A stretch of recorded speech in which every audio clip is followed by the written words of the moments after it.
तो Agatha all along शुरू करने से पहले ये जान लो कि अगाथा कौन है और क्या है। अगाथा सबसे पहले वांडाविजन सीरीज में दिखी थी और जिन्होंने वांडाविजन नहीं देखा है तो वो जरूर देख लो, क्योंकि वांडाविजन मार्वल की अच्छी सीरीज में से एक है और उसके आगे की कहानी हमने doctor strange multiverse of madness में देखी थी। लेकिन अगर आपको वांडाविजन नहीं देखना है तो ये छोटा सा रिकैप सुन लो, बाकी आप टाइम स्टैम्प से ये पार्ट स्किप भी कर सकते हो। तो वांडाविजन में हमें पता चलता है कि एवेंजर्स इन्फिनिटी वॉर में हुई विजन की मौत से वांडा उबर नहीं पाती, वो बहुत गहरे दुख से गुजर रही होती है। इसी वजह से वो अपनी पावर का इस्तेमाल कर वेस्टव्यू टाउन को अपने कब्जे में लेकर पूरा बदल देती है। वो वेस्टव्यू के अंदर अपनी एक ड्रीम लाइक रियलिटी बना लेती है जिसमें विजन अब तक जिंदा है। इस रियलिटी में वांडा की विजन से शादी होती है और यहाँ उसके दो बच्चे बिली और टॉमी भी जन्म लेते हैं। यहाँ मैं बता दूं कि विजन, टॉमी और बिली ये तीनों वांडा की इमेजिनरी क्रिएशन होते हैं जो सिर्फ इस वेस्टव्यू टाउन में दिखते हैं, क्योंकि इस पूरे टाउन पर वांडा का कब्जा था। वांडा ने वेस्टव्यू में रह रहे लोगों को अपनी पावर से माइंड कंट्रोल कर रखा था और साथ ही वेस्टव्यू के अंदर कोई आ नहीं सकता था और ना ही बाहर जा सकता था। इसी वेस्टव्यू में होती है अगाथा हार्कनेस, जो वेस्टव्यू के लोगों के बीच में नॉर्मल इंसानों की तरह वांडा की पड़ोसन बनकर रह रही होती है। अगाथा दरअसल एक पावरफुल विच है। अब देखो, विच को हम हिंदी में डायन या चुड़ैल ट्रांसलेट करते हैं, लेकिन डायन और चुड़ैल को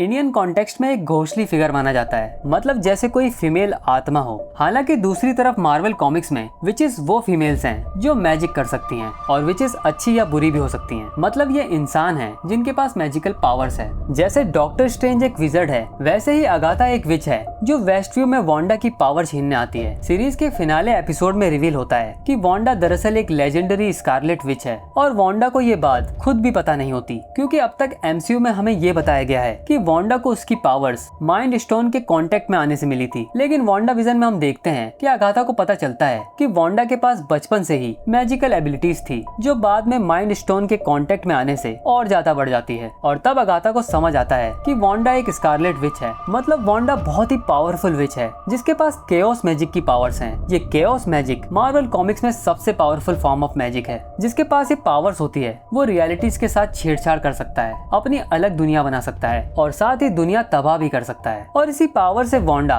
वेस्टव्यू को अपने हिसाब से बदल देती है और विजन को भी जिंदा कर देती है। कॉमिक्स में ऐसा बताया गया है कि जिसके पास ये पावर्स होती है उसे मैजिक करने के लिए मंत्रों की जरूरत नहीं होती, वो बस अपनी विल पावर का यूज कर मैजिक कर सकता है। और स्कारलेट विच की इन्हीं पावर को हासिल करना ही अगाथा का मकसद होता है। यहाँ एक इम्पोर्टेंट आर्टिफैक्ट भी फर्स्ट टाइम एमसीयू में दिखाया जाता है। हमें पता चलता है कि अगाथा के पास डार्कहोल्ड नाम की डार्क मैजिक बुक है जिस पर एक प्रोफेसी होती है कि स्कारलेट विच सॉर्सरर सुप्रीम यानी डॉक्टर स्ट्रेंज से भी ज्यादा पावरफुल है। और इसी डार्कहोल्ड बुक में लिखे डार्क मैजिकल मंत्रों से वो वांडा की पावर हासिल करना चाहती थी, लेकिन आखिर में वांडा अगाथा को हरा देती है और उसको अपने मैजिक से वेस्टव्यू की एग्नेस यानी कि एक नॉर्मल इंसान में बदल देती है। मतलब अब अगाथा को अपना विच होना याद नहीं है, वो अब वांडा के मैजिक में कैद है और एग्नेस नाम से वेस्टव्यू में रह रही है। यहाँ पर हमें एक और इम्पोर्टेंट सीन दिखाया जाता है जहाँ हम अगाथा को 1963 के सेलम में देखते हैं। यहाँ एक विचेस का ग्रुप है जिसकी लीडर अगाथा की माँ इवानोरा है और ये ग्रुप अगाथा को पनिश करते हैं क्योंकि उसने डार्क मैजिक का यूज किया था। लेकिन अगाथा यहाँ सबको अपने डार्क मैजिक से खत्म कर देती है। फिर हम पोस्ट क्रेडिट सीन में देखते हैं कि वांडा कहीं दूर एकांत में बैठकर डार्कहोल्ड स्टडी कर रही है और तब उसे अपने बच्चों की आवाज सुनाई देती है। तो ये था वांडा विजन का रिकैप जिसमें मैंने वो जरूरी बातें बता दी हैं जिसका शायद अगाथा ऑल अलोंग में जिक्र हो सकता है। अब मैं ये अज्यूम कर रहा हूँ कि आपने doctor strange multiverse of madness देखी है, तो आपको पता है कि उसके एंड में वांडा माउंट वांडागोर के पत्थरों के नीचे दबकर मर गई है। मतलब फिल्म ऐसा बताती है कि वांडा मर चुकी है लेकिन उसकी बॉडी हमने अभी तक नहीं देखी। तो इसी के साथ चलो अब अगाथा ऑल अलोंग का पहला एपिसोड समझते हैं।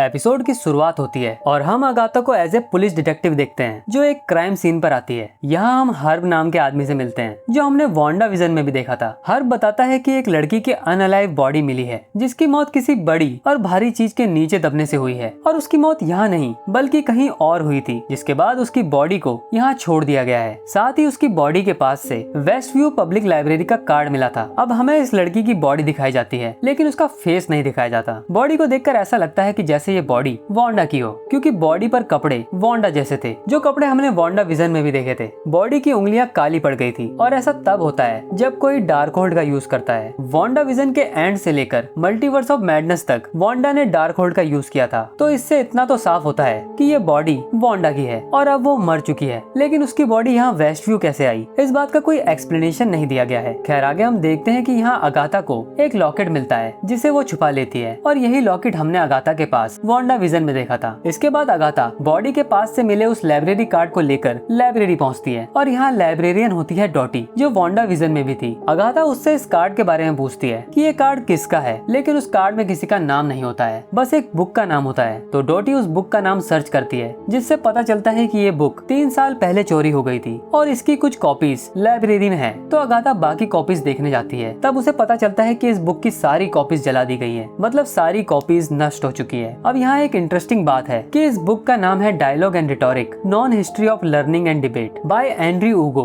और अगर आप इस नाम के पहले हर एक अल्फाबेट को एक साथ जोड़ते हो तो बनता है डार्क होल्ड, मतलब वही ब्लैक मैजिक बुक जिसका यूज वांडा करने लगी थी। और इसका मतलब वांडा ने 3 साल पहले ये बुक इस लाइब्रेरी से ली थी। फिर अगले सीन में हम फिल को देखते हैं, जो अभी यहाँ एज ए पुलिस चीफ दिख रहा है। वो अगाथा को बताता है कि बॉडी के फिंगर नेल में मिट्टी मिली है जो ईस्टर्न यूरोप में पाई जाती है, जिसका मतलब बॉडी को ईस्टर्न यूरोप से यहाँ वेस्ट व्यू में लाया गया है। इसके बाद यहाँ रियो विडाल नाम की FBI ऑफिसर की एंट्री होती है। रियो और अगाथा के बीच बातें होती हैं और ऐसा लगता है कि ये दोनों एक दूसरे को बहुत लंबे समय से जानते हैं। हमको ऐसा दिखाया जाता है कि ये दोनों अब इस केस में साथ काम करेंगे। अगाथा को बॉडी के पास से एक लॉकेट मिला था, तो वो लॉकेट के बारे में जानने के लिए नॉम से मिलती है। ये बंदा नॉम भी वांडा विजन में था। नॉम बताता है कि ये लॉकेट बहुत पुराना है, शायद 17th सेंचुरी का होगा। वो बताता है कि इसमें 3 गॉडेस बनी है और लॉकेट को खोलने पर उसमें किसी के बाल रखे होते हैं। अब ये बाल किसके हैं ये फिलहाल बताया नहीं जाता है। इसके बाद अगाथा अपने घर जाती है और घर में वो अपने बेटे के रूम को देख उदास होती है। अब अगाथा के बेटे के साथ क्या हुआ है जो वो इतनी उदास हो गई है, ये भी फिलहाल एक मिस्ट्री की तरह यहाँ छोड़ दिया गया है। कुछ देर बाद घर में रियो पहुँचती है। ये दोनों साथ में पिज्जा और ड्रिंक लेते हैं। रियो यहाँ अगाथा से ऐसे बातें करती है जैसे वो अगाथा को कुछ याद दिलाना चाहती हो। तभी घर में कुछ गिरने की आवाज आती है और अगाथा देखती है कि घर में एक लड़का घुस आया है। वो लड़का अगाथा को देख भागने की बहुत कोशिश करता है, लेकिन आखिर में अगाथा उसे पकड़ लेती है और पुलिस स्टेशन ले जाती है। चेक करने पर पता चलता है कि पुलिस रिकॉर्ड्स में इस लड़के का कोई रिकॉर्ड नहीं है। अगाथा को उस लड़के की उंगलियां भी काली दिखती है, जिसका मतलब ये हो सकता है कि ये लड़का भी ब्लैक मैजिक करता है। अब अगाथा उस लड़के से उसका नाम पूछती है और पूछती है कि वो घर में क्यों घुसा था, क्या ढूंढ रहा था। वो लड़का बताता है कि वो एक रोड ढूंढ रहा है, मतलब एक सड़क ढूंढ रहा है। तब अगाथा को ऐसा लगता है कि ये लड़का शायद बॉडी वाले केस की फाइल लेने आया था। तब वो बॉडी की फोटोज दिखाकर उससे पूछती है कि इसके बारे में तुम क्या जानते हो। तब लड़का कहता है कि ये तो फ्लावर्स की फोटोज है, और वो सच में फ्लावर्स की फोटोज होती हैं। अगाथा ये देख हैरान हो जाती है। तभी वो लड़का कुछ मंत्र बोलने लगता है और एकदम से सीन चेंज हो जाता है और अगाथा मॉर्चुरी में होती है। यहाँ वही बॉडी होती है और बॉडी के पैर पर वो लाइब्रेरी कार्ड होता है। अगाथा कार्ड को देखती है जिसमें वांडा मैक्सिमॉफ लिखा होता है। ये देख अगाथा को कुछ याद आने लगता है। तब यहाँ रियो सामने आती है और वो कहती है कि अब ये केस सॉल्व हो चुका है, वांडा मैक्सिमॉफ जा चुकी है और उसके साथ डार्क होल्ड भी खत्म हो चुका है, मतलब अब तुम वांडा के मैजिक से आजाद हो सकती हो। ये सुनते ही अगाथा वांडा के मैजिक से निकलने की कोशिश करती है और आजाद हो जाती है। फिर हम अगाथा को अपने वेस्ट व्यू वाले घर में देखते हैं। वो यहाँ बिना कपड़ों के होती है और ऐसे ही घर से बाहर आ जाती है। बाहर उसे हर्ब मिलता है, जो एपिसोड की शुरुआत में फोरेंसिक टीम का पार्ट था। वो हर्ब से पूछती है कि वो यहाँ कितने टाइम से है। हर्ब बताता है कि अगाथा यहाँ पिछले 3 साल से एक पड़ोसी की तरह रह रही है, लेकिन पिछले कुछ दिनों से वो पुलिस डिटेक्टिव बनी हुई है और हर्ब और बाकी सभी लोग अगाथा का इस चीज में साथ निभा रहे हैं। हम यहाँ वो बाकी लोग भी देखते हैं, जैसे पुलिस चीफ, डोटी और वो ज्वेलर नॉर्म। ये सब दरअसल वेस्ट व्यू में रहते हैं और अगाथा को जानते हैं। अगाथा पिछले कुछ दिनों से डिटेक्टिव वाला पागलपन कर रही है, तो ये लोग बस इसका साथ दे रहे थे। तब अगाथा को समझ आता है कि वांडा ने 3 साल पहले अगाथा को एक मैजिक में कैद कर लिया था, जिसमें वो एक नॉर्मल पड़ोसी बनकर रह रही थी, लेकिन पिछले कुछ दिनों से वो पुलिस डिटेक्टिव बन गई थी।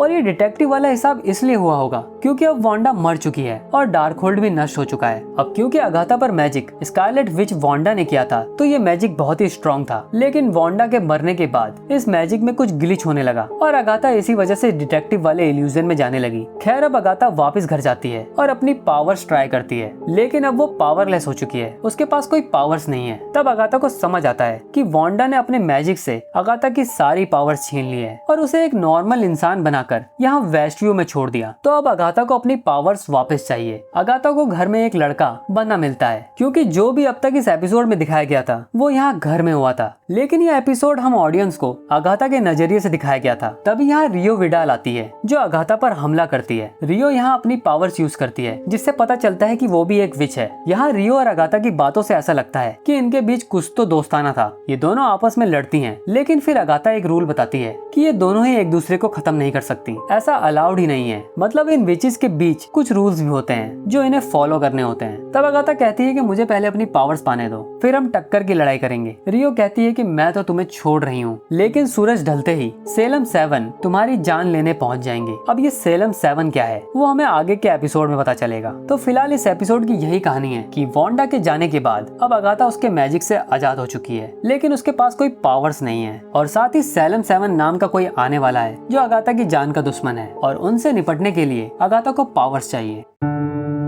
अब दूसरे एपिसोड की शुरुआत होती है और अगाथा सेलम 7 के आने से पहले भागने लगती है, लेकिन तभी वो लड़का अगाथा से कहता है कि उसे विचेस रोड ले चले। अगाथा ये सुन हैरान होती है और अगाथा कहती है कि विचेस रोड कोई बच्चों के जाने की जगह नहीं है। इस पर वो लड़का कहता है कि वो 16 साल का है और उसी ने अगाथा को वांडा के मैजिक से आजाद करवाया था। आपको याद होगा कि पिछले एपिसोड में ये लड़का अगाथा के घर घुस आया था और अगाथा के सामने मंत्र पढ़ने लगता है जिससे वांडा का मैजिक टूटने लगता है। वो लड़का कहता है कि उसने अगाथा के बारे में बहुत रिसर्च की है। अगाथा पहले भी विचेस रोड पार कर जिंदा लौटी थी और इसीलिए वो लड़का अगाथा के घर आया था ताकि उसे विचेस रोड का रास्ता मिल सके। अगाथा लड़के से इम्प्रेस होती है कि उसने वांडा का मैजिक तोड़ दिया। अगाथा पूछती है कि अगर तुम वांडा का मैजिक तोड़ सकते हो तो तुम्हें विचेस रोड क्यों जाना है। लड़का कहता है कि विचेस रोड का वादा है कि जिस चीज की कमी हो वो रोड के अंत में मिल जाएगा। वो कहता है कि उसके पास मैजिक का ज्ञान है लेकिन पावर्स की कमी है, उसे पावर्स चाहिए। अब यहाँ इस लाइन का कुछ और भी मतलब निकल सकता है, क्योंकि विचेस रोड के अंत में वो मिलेगा जिसकी कमी है। तो इस लड़के को किस चीज की कमी है ये तो अभी हमें बिल्कुल नहीं पता है। क्या इसे पावर चाहिए या कुछ और। खैर पहले तो अगाथा लड़के की बात नहीं मानती क्योंकि विचेस रोड बहुत खतरनाक जगह है जहाँ मौत से पाला पड़ेगा, लेकिन अगाथा को भी पावर्स चाहिए क्योंकि वो पावरलेस हो चुकी है। तो वो रोड पर चलने को मान जाती है। फिर अगाथा उस लड़के से उसका नाम पूछती है। लड़का अपना नाम बताता है और तब एक इंटरेस्टिंग चीज होती है कि लड़के का मुंह बंद हो जाता है और मुंह पर M या W जैसा कुछ लिखा आता है। मतलब अगाथा और हम ऑडियंस को लड़के का नाम नहीं सुनाई देता। अगाथा को ये अजीब बात इंटरेस्टिंग लगती है और अगाथा फिर उसे कार में बैठने को कहती है। अब अगाथा की कार देखो, उसने घर के सामानों से घर में ही कार बना रखी है क्योंकि वो पहले वांडा के मैजिक में कैद थी। और पहले एपिसोड की स्टार्ट में जितने भी सीन दिखाए गए थे वो सब अगाथा के माइंड में चल रहे थे। तो जब वो कार ड्राइव करती होगी तो वो इस जगह में बैठती होगी। खैर इसके बाद अब अगाथा लड़के को बताती है कि विचेस रोड पार करने के लिए उसे कवन की जरूरत पड़ेगी, मतलब विचेस का ग्रुप, क्योंकि वहाँ ग्रुप में ही जा सकते हैं। तो अब ये दोनों उस लड़के की कार में बैठकर ग्रुप के लिए बाकी विचेस को ढूंढने निकल जाते हैं। जाते वक्त इस लड़के के बॉयफ्रेंड का कॉल आता है जो ये पिक नहीं करता। फिर यहाँ इनके बीच कुछ बातें होती हैं। तब अगाथा इस लड़के को टीन कहकर बुलाने लगती है। तो मैं भी आगे इसे टीन बुलाऊंगा। तो टीन कहता है कि हम बाकी विचेस को कैसे ढूंढेंगे। अगाथा कहती है कि जब कोई विच दूसरी विच के आसपास होती है उन्हें पता लग जाता है। फिर ये दोनों एक भविष्य बताने वाली लेडी के पास जाते हैं जिसका मतलब वो लेडी विच होगी। ये दोनों उस लेडी से मिलते हैं। ये है लिलिया। पहले तो अगाथा लिलिया को नॉर्मल विच समझती है, लेकिन लिलिया ये बताती है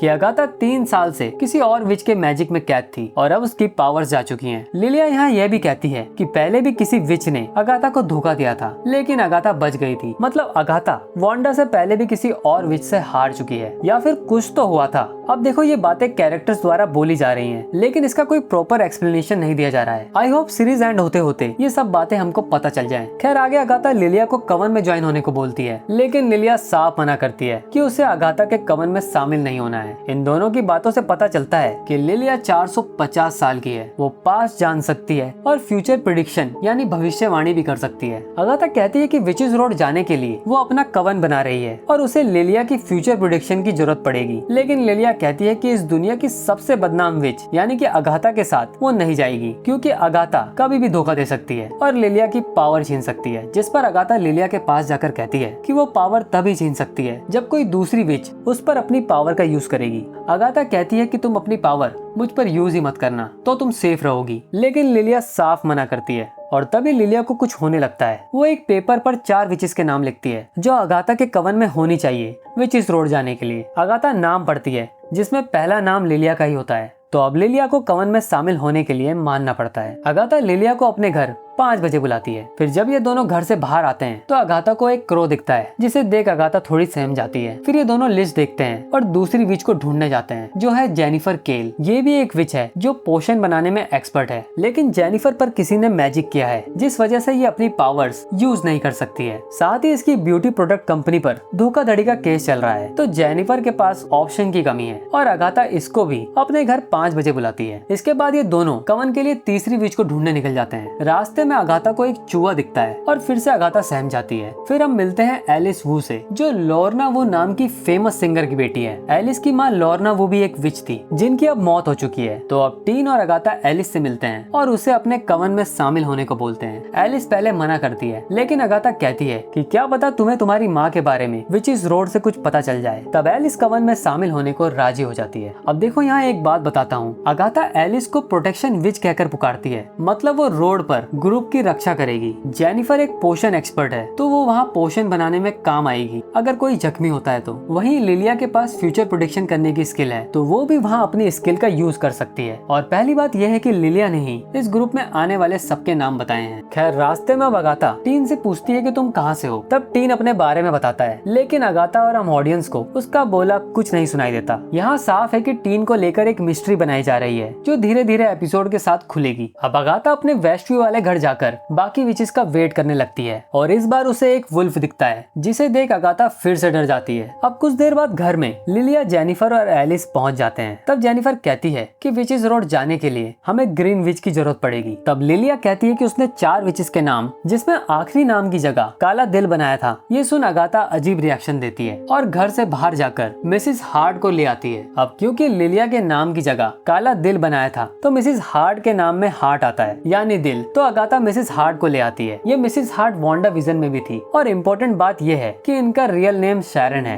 दरअसल वांडा विजन में वांडा की नई रियलिटी में इनका नाम मिसेस हार्ट था, जो कि एक इमेजिनरी रियलिटी थी और ये नाम भी इमेजिनरी था। तो आगे मैं इनका नाम शैरन बोलूंगा। यहाँ एक और इम्पोर्टेंट डिटेल है कि जब पिछले एपिसोड में रियो विडाल अगाथा से लड़ रही थी, तो वो कहती है कि उसका दिल काला है और अगाथा के लिए धड़कता है। और मुझे लगता है कि अगाथा नहीं चाहती कि रियो उनके साथ चले, इसलिए वो शैरन को यहाँ ले आई है। तो अब अगाथा बाकी विचेस के साथ अपने बेसमेंट में जाती है और टीन को ऊपर नजर रखने को कहती है। ये विचेस बेसमेंट में बैलेड ऑफ विचेस रोड नाम का गाना गाती हैं और इस वक्त तक सूरज ढल चुका था। तो सैलम 7 प्रकट होते हैं और अगाथा के घर घुसने लगते हैं। ये सैलम 7 कुछ ऐसे दिखते हैं। ये 7 जन हैं जिन्होंने एक जैसे काले कपड़े पहने हैं। टीन घर की खिड़की दरवाजे बंद करने लगता है और बेसमेंट में इनका गाना खत्म होता है, लेकिन विचेस रोड के लिए कोई रास्ता नहीं दिखता। तब ये विचेस एक दूसरे को ब्लेम करने लगती है कि तुमने गाना ठीक से नहीं गाया था। तभी अगाथा इनको बुरा भला कहने लगती है। जेनिफर और एलिस को गुस्सा आ जाता है और तब लिलिया कहती है कि अगाथा हमारी पावर्स लेना चाहती है। वो चाहती है कि हम गुस्से में अपनी पावर्स उस पर यूज करें और ये हमारी पावर्स को अपने में समा लेगी, मतलब छीन लेगी। ये विचेस रोड जाने का बस छलावा था, इसे हमारी पावर्स चाहिए। अब लिलिया को ये बात इसलिए समझ आई क्योंकि अगाथा ने खुद लिलिया से कहा था कि जब तक तुम अपनी पावर मुझ पर यूज नहीं करोगी, मैं उन्हें नहीं छीन सकती हूँ। लेकिन तभी बेसमेंट की जमीन से रोशनी आने लगती है और एक दरवाजा प्रकट होता है जो पहले वहाँ नहीं था। अगाथा दरवाजा खोलती है और वहाँ नीचे जाने के लिए सीढ़ियाँ थी। तभी ऊपर टीन भागते हुए आता है और कहता है कि सैलम 7 आ गए हैं और वो नीचे बनी सीढ़ियों में जाने लगता है और बाकी विचेस भी ऐसा ही करती हैं। फिर हम देखते हैं कि ये सब उस सीढ़ियों से एक जंगल जैसी जगह में पहुंच चुके हैं, जिसे ये देख हैरान और खुश भी होते हैं क्योंकि ये जगह ही विचेस रोड है। ये सब अपने जूते उतार कर आगे बढ़ते हैं और इसी के साथ इस एपिसोड का एंड होता है।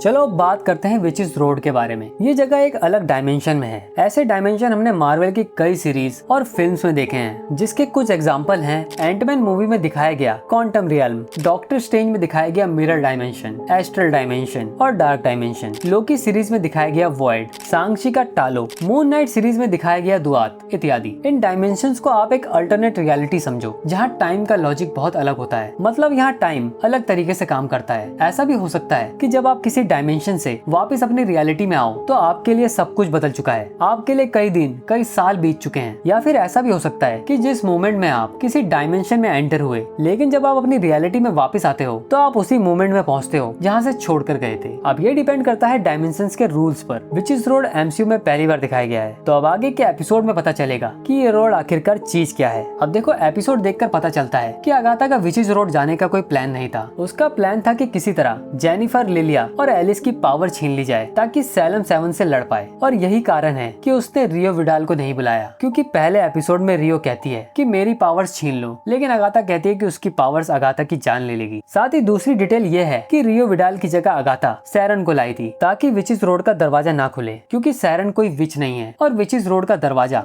विचिस या विजर्ड ही खोल सकते हैं। लेकिन एंड में रोड का दरवाजा खुल जाता है, जो कि अजीब बात है, क्योंकि इसका मतलब ये हुआ कि सैरन भी एक विच है, तभी वो दरवाजा खुला। लेकिन अब तक सीरीज में कहीं भी ये नहीं बताया गया कि सैरन भी एक विच है, तो अभी आगे देखना पड़ेगा कि आखिर ये सीन क्या है।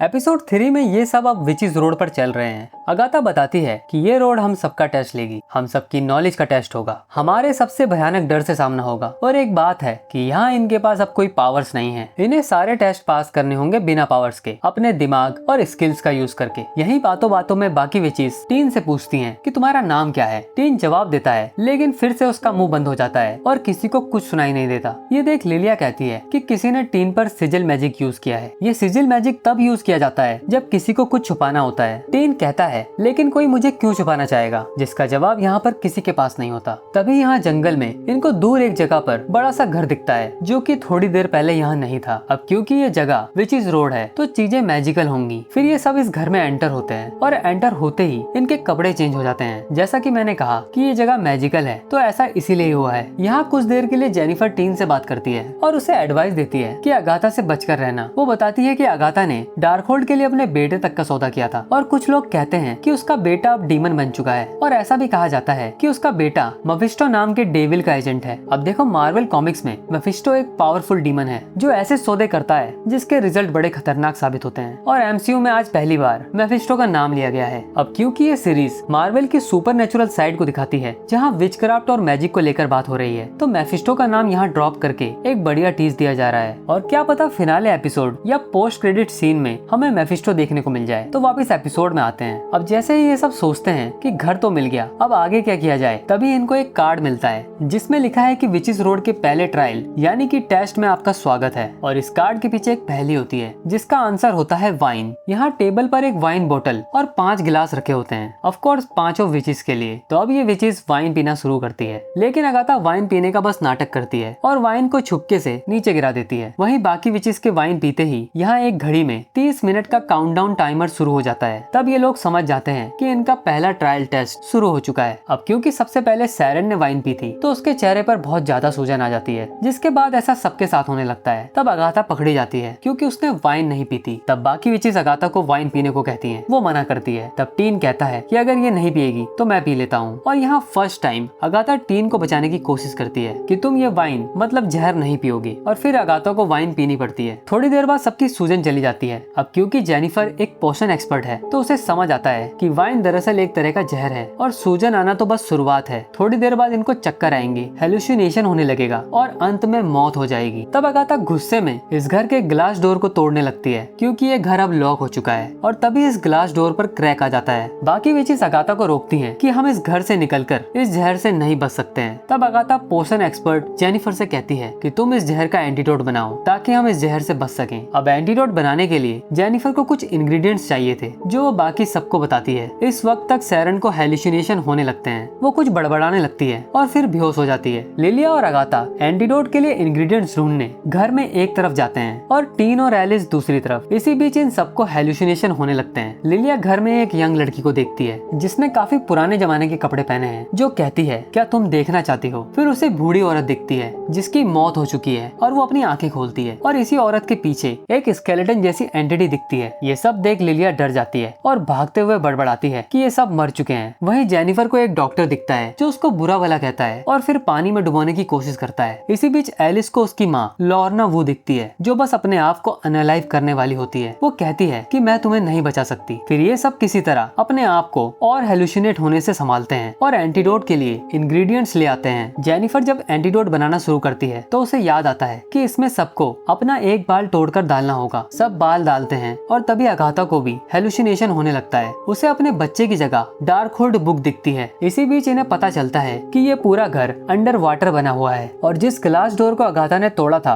उससे पानी अंदर आने लगता है। हम देखते हैं कि सारे इंग्रेडिएंट्स को डालने के बाद ये एंटीडोट प्रॉपरली नहीं बना था। तब जेनिफर को याद आता है कि हमें इसमें उसका खून मिलाना होगा जिसने वो जहर वाली वाइन नहीं पी थी। तब अगाथा टीन के हाथ पर चाकू से कट करती है और उसके खून की कुछ बूंदे एंटीडोट पर गिरती है, जिससे ये एंटीडोट अब सक्सेसफुली बन चुका है। ये सब एंटीडोट को पीते हैं और ठीक हो जाते हैं। तभी इनको याद आता है कि सैरन भी इनके साथ थी और वो बेहोश पड़ी है। ये बेहोशी की हालत में सैरन को एंटीडोट पिलाते हैं और अब तक 30 मिनट पूरे हो चुके थे और घर में पानी भरना शुरू हो जाता है। इन लोगों को समझ नहीं आता है कि अब आगे क्या करें और तभी ओवन का डोर खुलता है और उसमें टनल में जाने का रास्ता दिखता है। पहले तो ये सोचते हैं कि इस टनल में जाया जाए या नहीं, लेकिन घर में पानी भरने लगता है तो इनको बेहोश सैरन को लेकर टनल में जाना पड़ता है। इस टनल से स्लाइड होते हुए ये वापस जंगल में पहुंच जाते हैं और यहाँ इन्हें पता चलता है कि सैरन मर चुकी है। मतलब वो एंटीडोट सैरन पर काम नहीं किया क्योंकि ये सब एंटीडोट में सैरन का बाल मिलाना भूल गए थे और अब उसकी मौत हो चुकी है। इसी के साथ ही एपिसोड 3 एंड हो जाता है। एपिसोड की शुरुआत में हम देखते हैं कि अगाथा सैरन की अनअलाइव बॉडी के सामने बैठी है और कहती है कि सोचा नहीं था कि तुम में वो बात होगी। इस बात का सिंपल मीनिंग हो सकता है कि अगाथा ने सोचा था कि सैरन एक नॉर्मल इंसान है, तभी उसने सैरन को कवन में लिया था ताकि विचिस रोड का दरवाजा न खुले और तब बाकी विचिस अपनी पावर्स अगाथा पर यूज करें, जिससे फिर अगाथा उनकी पावर्स छीन सके। लेकिन रोड का दरवाजा खुल जाता है, जिसका मतलब सैरन में कुछ तो विचिस वाली बात थी। फिर यहाँ एलिस बताती है कि उसकी माँ लॉर्ना वू अपने म्यूजिकल टूर पर थी और तब उनके होटल पर आग लग गई थी जिसमें उनकी मौत हो गई थी। तब जेनिफर कहती है कि अगर तुम्हें पता था कि तुम्हारी माँ की मौत होटल में हुई थी तो तुम यहाँ क्यों आई। यहाँ सबको अब तक ऐसा लग रहा था कि एलिस अपनी माँ की मौत का कारण ढूंढने रोड पर आई है। तब एलिस कहती है कि मेरी माँ हमेशा कहती थी कि विचिस रोड मुझे बचाएगी, लेकिन किससे बचाएगी ये नहीं पता। हमें यहाँ ये भी बताया जाता है कि पिछले एपिसोड में सैरन ने वाइन के 2 गिलास पिए थे और एंटीडोट उसको सिर्फ एक बार पिलाया गया था, जिस वजह से उसकी मौत हुई थी। लेकिन मुझे लगता है कि सैरन का बाल उस एंटीडोट में नहीं मिलाया गया था और इसीलिए एंटीडोट ने सैरन पर काम नहीं किया और वो मारी गई। खैर इसके बाद ये सब इस कंक्लूजन पर आते हैं कि सैरन के मरने के बाद इनका कवन इनकम्प्लीट है और रोड पर आगे चलने के लिए और यहाँ से जिंदा निकलने के लिए उन्हें एक ग्रीन विच की जरूरत है। फिर ये सब डिसाइड करते हैं कि सैरन की जगह यहाँ किसी को बुलाना पड़ेगा, तो ये सब सैरन की बॉडी को यहाँ दफनाते हैं और फिर सब साथ में कुछ मंत्र पढ़ते हैं और ग्रीन विच को बुलाना शुरू करते हैं। तब सैरन की कब्र से निकलती है रियो विडाल, जो कि एक ग्रीन विच है, जिसे देख अगाथा बिल्कुल खुश नहीं है क्योंकि इनके बीच कुछ तो हिस्ट्री रही है जो अब तक सीरीज में बताई नहीं गई है। रियो कहती है कि वो यही पड़ोस में थी, इन लोगों ने बुलाया तो वो आ गई। रियो जब अपने आप को इंट्रोड्यूस करती है तब वो डिमोनिक वॉइस में अपना नाम लेती है, जो देख जेनिफर, लिलिया और एलिस हैरान होते हैं और फिर ये तीनों रियो पर ट्रस्ट नहीं कर पाते। तो अब रियो इनके कवन को ज्वाइन करती है और साथ चलती है। थोड़ा आगे चलने पर इनको फिर से एक और घर दिखता है, मतलब इनके सामने एक और टेस्ट आने वाला है। ये घर देखकर एलिस सहम जाती है और घर में जाने से मना करती है, जिससे साफ पता चलता है कि ये टेस्ट एलिस का होने वाला है। जैसे पिछले एपिसोड में पोशन एक्सपर्ट जेनिफर का था। एलिस घर को देख दूसरी ओर चलने लगती है और अचानक से दूसरी ओर भी वही घर आ जाता है। फिर हार मानकर एलिस को भी इस घर में एंटर होना पड़ता है। घर में एंटर करते ही इन सबके कपड़े फिर से चेंज हो जाते हैं। इस बार इनके कपड़े 70s के म्यूजिकल बैंड आर्टिस्ट की तरह दिख रहे हैं। ये घर एक म्यूजिक रिकॉर्डिंग स्टूडियो की तरह बना हुआ था। कुछ देर के बाद अगाथा और रियो की बातें होती हैं और अगाथा कहती है कि मुझे पावर मिल जाए फिर हम दोनों पहले की तरह साथ रहेंगे। तब रियो कहती है कि ठीक है, तुम्हें बाकी विचेस को मारकर पावर्स मिल जाएंगी और मुझे इनकी बॉडीज। अब रियो की कही इस बात का एक मीनिंग हो सकता है जो मैं आपको आगे बताऊंगा। खैर यहाँ ऐसा होता है कि अगाथा चाहती थी कि बाकी विचेस रियो पर भरोसा न करें, इसलिए उसने रियो की बोली ये बातें स्पीकर में सबको सुना दी थी। ये बात सुनकर बाकी विचेस डर जाती हैं और रियो से बहस करने लगती है। लेकिन तभी टीन को एक रिकॉर्ड मिलता है जिसमें प्ले में लिखा है, तो टीन को लगता है कि ये रिकॉर्ड टेस्ट के लिए एक क्लू है। टीन रिकॉर्ड प्ले करता है और ये रिकॉर्ड रिवर्स में प्ले होने लगता है, जिसमें सॉन्ग डिमोनिक साउंड में बजता है, जिससे सबके कान में दर्द होने लगता है। तब अगाथा इस रिकॉर्ड को तोड़ देती है, म्यूजिक बंद होता है और ये सब वापस ठीक हो जाते हैं। लिलिया कहती है कि हम सबको एक कर्स यानी कि श्राप मिला है और तभी लिलिया को अपने शरीर में जलन फील होती है, जैसे उसका पूरा शरीर जल रहा हो। तब उसको बचाने के लिए एलिस उसके आसपास मंत्र बोलते हुए एक सर्कल बनाती है और लिलिया फिर बेटर फील करती है। इसके बाद जेनिफर को भी अपने शरीर में जलन फील होने लगती है और दोबारा से एलिस जेनिफर के लिए भी एक सर्कल बनाती है और वो भी बच जाती है। लेकिन जेनिफर के कंधों में जलने के कुछ निशान रह जाते हैं और वही सेम निशान लिलिया के कंधों पर भी बन गए थे क्योंकि उसे भी जलन फील हुई थी। तभी एलिस बताती है कि ऐसे निशान उसके कंधों पर बचपन से हैं और उसकी माँ लॉर्ना के कंधों पर भी थे। तब ये सब इस नतीजे पर पहुंचते हैं कि ये शराब पीढ़ियों से एलिस के खानदान में चला आ रहा है और अब ये सब इस शराब के चपेट में आ गए हैं। तभी एक इनविजिबल फोर्स टीन को धक्का देती है और टीन दूर जा गिरता है। अगाथा कहती है कि ये घर एक रिकॉर्डिंग स्टूडियो है और इनको लॉर्ना का गाना गाना होगा क्योंकि लॉर्ना का गाना एक सुरक्षा मंत्र की तरह था जो इतने सालों से एलिस की जान इस शराब से बचा रहा है। जैसा कि हमें सीरीज में बताया गया था कि लॉर्ना की माँ एक फेमस सिंगर थी और उसी ने बैलेड ऑफ विचेस रोड लिखा था जिसे गाकर इन्होंने विचेस रोड का दरवाजा खोला था। लेकिन इसी गाने का एक और वर्जन है जो एक सुरक्षा मंत्र की तरह काम करता है क्योंकि एलिस की माँ मर चुकी है लेकिन उसका गाना अभी तक लोग कहीं ना कहीं सुन रहे हैं और गा रहे हैं और ये गाना जो कि एक मंत्र है ये एलिस की रक्षा कर रहा है, नहीं तो एलिस कब की जल के मर जाती। तो अब ये सब लॉर्ना के गाने को गाने लगते हैं। एक बात है कि ये गाना मुझे हिंदी डब में काफी पसंद आया, वैसे इंग्लिश वाला भी अच्छा है लेकिन हिंदी में एक अलग वाइब आ रही थी। खैर ये गाना गाते हैं और तब घर में आग लगने लगती है और वो शराब जो कि एक डीमन है सामने प्रकट होता है। हम देखते हैं कि ये डीमन एलिस के कंधों पर बैठा हुआ है और कंधों में निशान इस डीमन के पैरों के कारण बने हैं क्योंकि एक तरह से वो एलिस के साथ जुड़ा हुआ था। खैर आखिरकार एलिस अपनी माँ का गाना पूरे दिल से गाती है और वो डीमन खत्म हो जाता है, मतलब शराब अब मिट चुका है। तभी पियानो का लिड खुलता है और उसमें एक टनल दिखती है। तभी हम देखते हैं कि टीन के पेट पर एक कांच का टुकड़ा गड़ा हुआ है और उसका खून ज्यादा बह जाने के कारण टीन बेहोश हो जाता है। ये टुकड़ा टीन को तब लगा था जब किसी इनविजिबल फोर्स ने टीन को धक्का दिया था और वो दूर जा गिरा था। फिर ये सब लोग टनल से वापस विचेस रोड पहुंचते हैं और अगाथा टीन को बेहोश देख परेशान होती है। ये देख ऐसा लगता है जैसे अगाथा को टीन के लिए फिक्र है। वो रियो की ओर देखती है और उसे ना बोलती है, लेकिन किस लिए वो मैं आगे बताता हूँ। जेनिफर एक पोशन तैयार करती है और टीन के जख्मों पर लगाती है जिससे टीन के घाव भर जाते हैं। फिलहाल टीन अब तक बेहोश है और अगाथा उसके साथ परेशान बैठी हुई है। दूसरी ओर बाकी विचेस बातें कर रही हैं। जेनिफर बताती है कि वो दरअसल विच होने के साथ एक मिडवाइफ थी, मतलब एक दाई थी और उसके पास इस बारे में काफी नॉलेज है, तो इसलिए उसको बॉस्टन के एक हॉस्पिटल में बुलाया गया था ताकि वो अपनी नॉलेज सबके साथ बांट सके। लेकिन वो एक चाल थी। वहाँ एक डॉक्टर था जिसने बिना जादू के जेनिफर को बांध दिया था, मतलब जेनिफर अब अपना मैजिक यूज नहीं कर पाती है। दूसरी ओर टीन बेहोशी से उठता है और वो अगाथा से पूछता है कि क्या उस पर सिजिल मैजिक अगाथा ने किया था। ये वही मैजिक है जिस वजह से टीन के मुंह पर एक सिजिल, एक सिंबल बनाता है जब भी वो कुछ अपने बारे में बताने की कोशिश करता है। अगाथा कहती है कि अगर ये सिजिल मैजिक टीन पर उसने किया है तो ये अगाथा को भी याद नहीं रहेगा क्योंकि ये मैजिक ऐसे ही काम करता है, मतलब जो इस मैजिक का यूज करता है उसको भी ये याद नहीं रहेगा कि ये मैजिक उसने किसी पर यूज किया था। फिर टीन कहता है कि ये मैजिक कब हटेगा। अगाथा जवाब देती है कि जब सिजिल मैजिक का मकसद पूरा हो जाएगा, उसकी जरूरत खत्म हो जाएगी, ये हट जाएगा। फिर टीन पूछता है कि अगाथा के बेटे के साथ क्या हुआ था। अगाथा इस बात का जवाब नहीं देती और बाकी विचेस के पास चली जाती है। यहाँ लिलिया बताती है कि उसको एक बार वैम्पायर ने काट लिया था। तो यहाँ एमसीयू में वैम्पायर के होने की हिंट दी जा रही है। यहाँ मैं एक बात बता दूं कि लिलिया बीच बीच में कहीं खो जाती है और कुछ बड़बड़ाने लगती है, जिसको देखकर ऐसा लगता है कि कुछ तो फ्यूचर या पास्ट का लेना देना होने वाला है इस सीरीज में, क्योंकि लिलिया फ्यूचर प्रेडिक्शन देती है तो कुछ शायद आगे जरूर हो सकता है इस सीरीज में। अब जब सब विचेस अपने बारे में कुछ ना कुछ बता रही होती हैं, तब रियो कहती है कि बहुत समय पहले वो किसी से प्यार करती थी, तब उसे कुछ ऐसा करना पड़ा जो वो नहीं करना चाहती थी, लेकिन वो काम उसकी ड्यूटी थी तो उसे करना पड़ा, जिससे रियो की लवर को दुख पहुंचा था। और ये सब बोलते हुए वो अगाथा की ओर देख रही थी, जिससे साफ पता चलता है कि रियो की लवर अगाथा थी। अगाथा ये सुनकर दूर चली जाती है। फिर रियो अगाथा के पास जाती है। अगाथा रियो का हक करती है और किस करने वाली होती है, लेकिन रियो कहती है कि टीन अगाथा का बेटा नहीं है। इसके बाद रियो और अगाथा दोनों के फेस पर हम दुख देख पाते हैं और ये एपिसोड यहीं एंड होता है।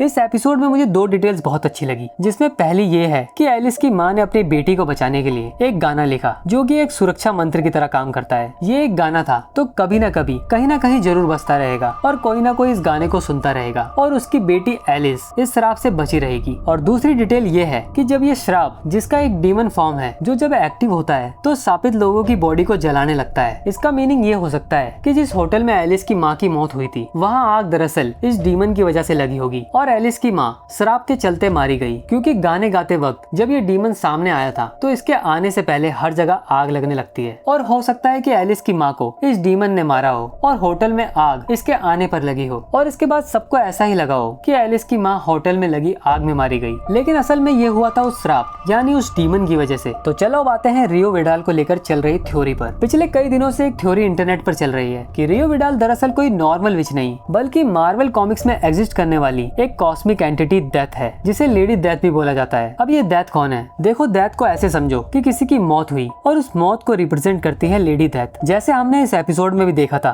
कि एलिस के श्राप का एक डीमन फॉर्म भी था, तो उसी तरह डेथ की भी फॉर्म है जो एक एंटिटी है जिसे लेडी डेथ कहते हैं। और लेडी डेथ कॉमिक्स में स्केलेटन फॉर्म में भी दिखी है और पिछले एपिसोड में हमने लिलिया के हेलुसिनेशन में किसी को स्केलेटन फॉर्म में देखा था। तो इसका ये मतलब हो सकता है कि लिलिया का हेलुसिनेशन सच हो और रियो ही स्केलेटन फॉर्म में सामने आई थी। इसलिए जब रियो शैरन की कब्र से निकलती है तो वो कहती है कि मैं यही पड़ोस में थी, मतलब वो विचेस रोड में पहले से थी। दूसरी बात, जब अगाथा और रियो रिकॉर्डिंग रूम में बात कर रहे थे तब रियो कहती है कि अगाथा, तुम्हें इन विचेस को मारकर पावर मिल जाएंगी और मुझे मिलेगी इनकी बॉडीज। और डेथ का यही काम है मार्वल कॉमिक्स में। वो यही देखती है कि जितने भी बीइंग्स जी रहे हैं एक दिन उनकी मौत होगी और मौत अपने समय पर होगी, तब लेडी डेथ उन्हें आफ्टर लाइफ में ले जाने आएगी। देखो, फिलहाल रियो का लेडी डेथ होना एक थ्योरी है, बाकी तो सीरीज में आगे ही पता चलेगा कि टीन और रियो विडाल की रियल आइडेंटिटी क्या है। और मुझे तो ये जानना है कि रियो और अगाथा के बीच में क्या हुआ था। फिलहाल तो सीरीज में मिस्ट्रीज हैं, अब देखना ये है कि शो रनर्स इन मिस्ट्रीज को कितने अच्छे से हमको दिखाते हैं। तो ये था पहले 4 एपिसोड का एक्सप्लेनेशन। मैं सुनाई दूंगा आपको अगली वीडियो में। Happy watching.